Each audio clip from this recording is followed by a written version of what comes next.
Hello everyone, welcome to another episode of Chemistry Made Easy. Today I'll be taking us through an important aspect of chemistry, which is chemical bonding or chemical combination. Chemical bonding or chemical combination. What is chemical bonding? Chemical bonding deals with the combination of atoms to produce compound. Atoms coming together to give compound. This is chemical bonding. And then we have different kinds of chemical bonding. We have the first one, which is called electrovalent bonding or ionic bonding. Before I even go into the details, why do elements combine in the first place? Why do we have combination of elements? Why do elements combine to form compounds?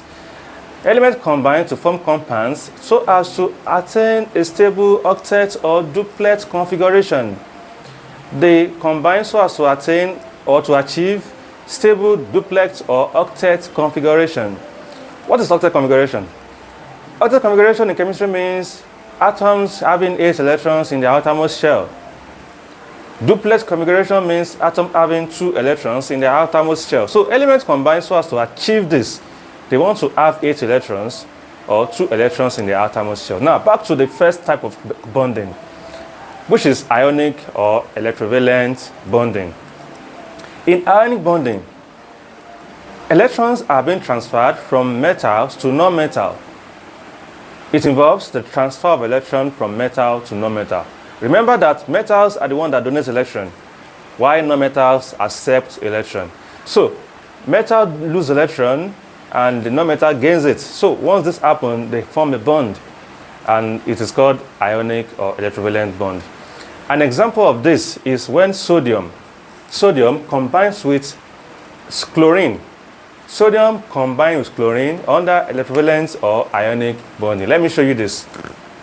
Sodium is number 11 atomic number and configuration is 281. Chlorine, however, is number 17. Its only configuration is 287. As you can see that sodium will lose the outermost electron and chlorine will gain it. So in the end, sodium will have 2, 8 and chlorine will have 2, 8, 7. So with this, they both have, chlorine will have 2, 8, 8.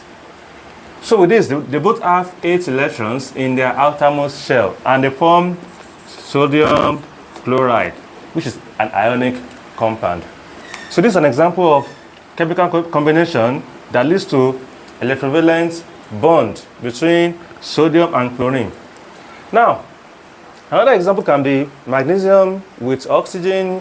Magnesium will donate 2 electrons, while oxygen will gain the 2 electrons. It can also be between lithium and fluorine. So any metals transfer electrons to non-metal, they form ionic or electrovalent compound or bonding. Okay, now after that, let me now let you know the properties or characteristics of ionic compounds. Number 1, ionic compounds are solid at room temperature. They are crystalline in nature. Look at your sodium chloride at home, your common salt, you will see some grain of crystals in it.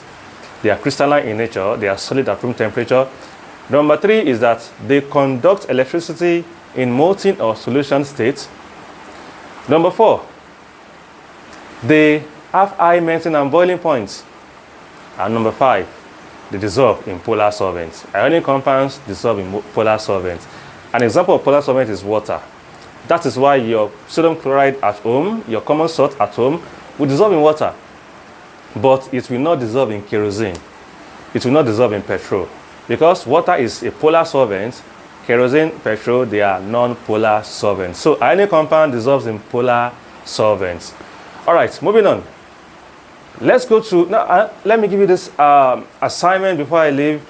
Show me the combination between aluminum and oxygen. How do aluminum and oxygen bond? Show me the format in which they combine. And what will be the formula? That will be your assignment. Now, let's go to another part, another example of bonding, which is covalent bonding. Covalent bonding. Covalent bonding involves the sharing of electrons. Don't forget that electrocovalent bonding involves transfer of electron from non-metals to metal to non-metal. That's for electrocovalent bonding. Covalent bonding involves sharing of electron between non-metals. When there is a sharing of electron between non-metals, it is under covalent bonding. And this can be between similar atoms. For instance, hydrogen can share electrons to give you hydrogen molecule. Atoms of oxygen can share electrons to give you oxygen molecule. It can also be between non-similar atoms. For instance, there can be sharing of electrons between carbon and oxygen to give you carbon dioxide. And also, it can be between carbon and hydrogen to give you methane. It can be between nitrogen and hydrogen to give you ammonia. So when you have sharing of electron, it is covalent bonding. It involves covalent bonding. All right. Now, either they share electrons in covalent bonding or transfer of electron between metal to non-metal in ionic bonding. The major aim, don't forget, the major aim of atoms combination is to attain stable duplex or octet configuration. So either it's covalent, either it's ionic, they want to attain the stability of having 8 electrons or 2 electrons in the outermost shell. Now, ask yourself, there's some element that doesn't go into combination. They don't go into combination in an ordinary scenario. They are noble gases. Noble gases don't go into combination. Why? Because they already have a stable duplex configuration. They already have 8 electrons, or they already have 2 electrons in the outermost shell. So they don't need to combine because they have what they need already. Look at neon. Look at neon, for instance. Neon is number 10. That's 2, 8. Neon already has 8 electrons in its outermost shell, so it doesn't need to combine. So you rarely see compounds involving neon. Also, argon, krypton, xenon, helium, they are noble gases. They already have their 8 electrons or 2 electrons in the outermost shell, so they do not combine with another atom again. So apart from this set of elements, most elements go into chemical combination. Now back to covalent bonding. Now, I said covalent bonding involves sharing of electron between non-metals. So it can be between similar atoms or between different atoms. So let me give you the examples of compounds that undergo compounds involved in covalent bonding, or they have covalent bond in them. An example,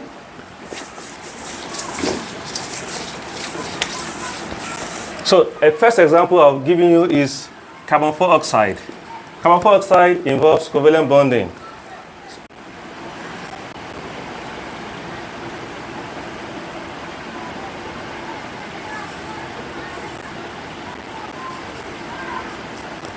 So this is the bonding in carbon dioxide. It's covalent. And the shape is linear. This is what? It's linear in shape. And it has lone pair of electron. Lone pair of electron. All right. Another example of compound involved in covalent bonding is water. Water.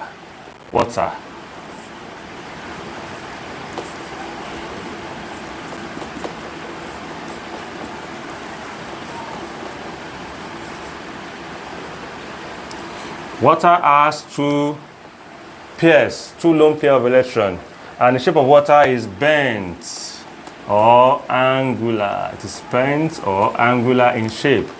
It's also example of covalent compound. Another example is ammonia. Ammonia is also an example of compound in covalent bonding. So ammonia is trigonal pyramidal.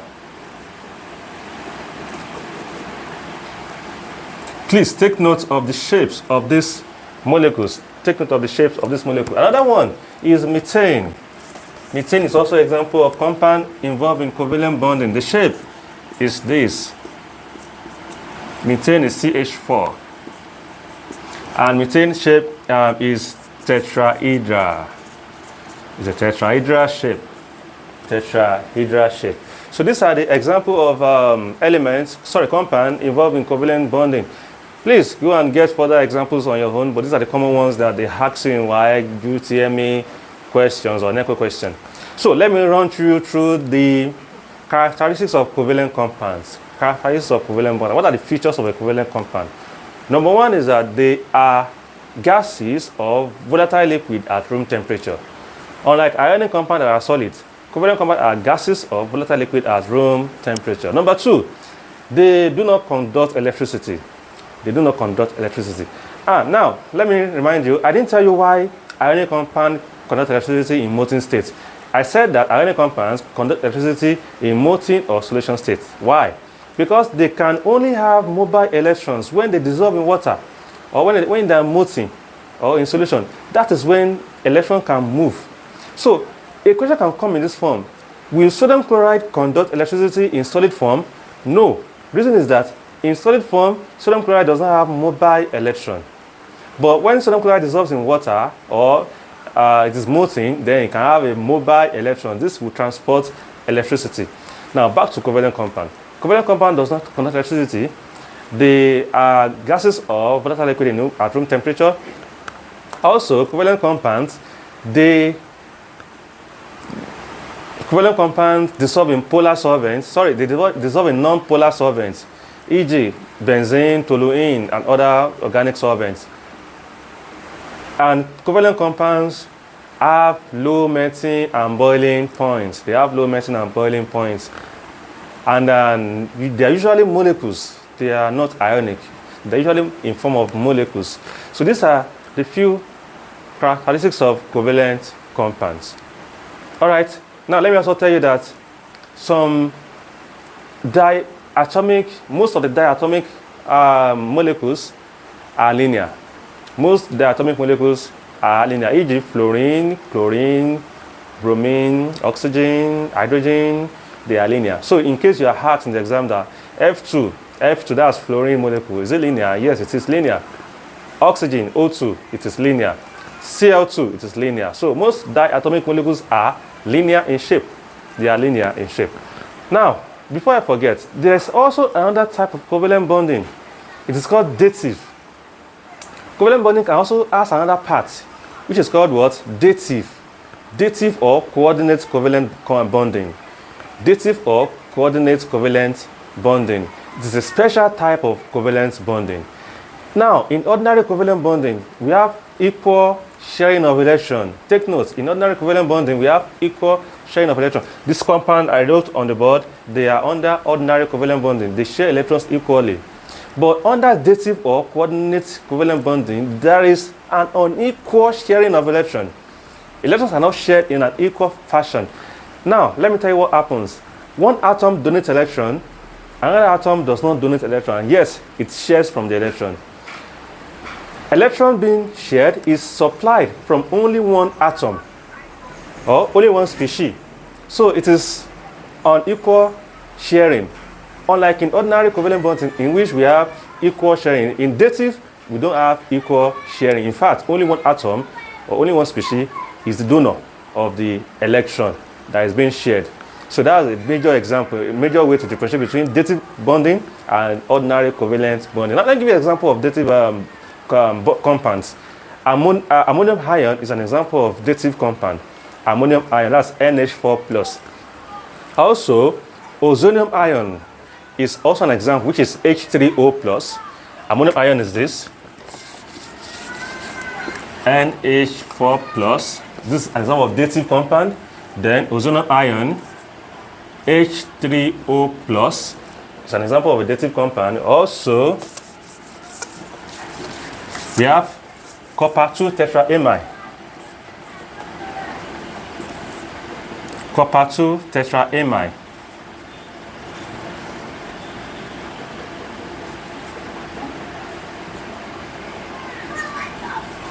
So this is also an example of dative compound.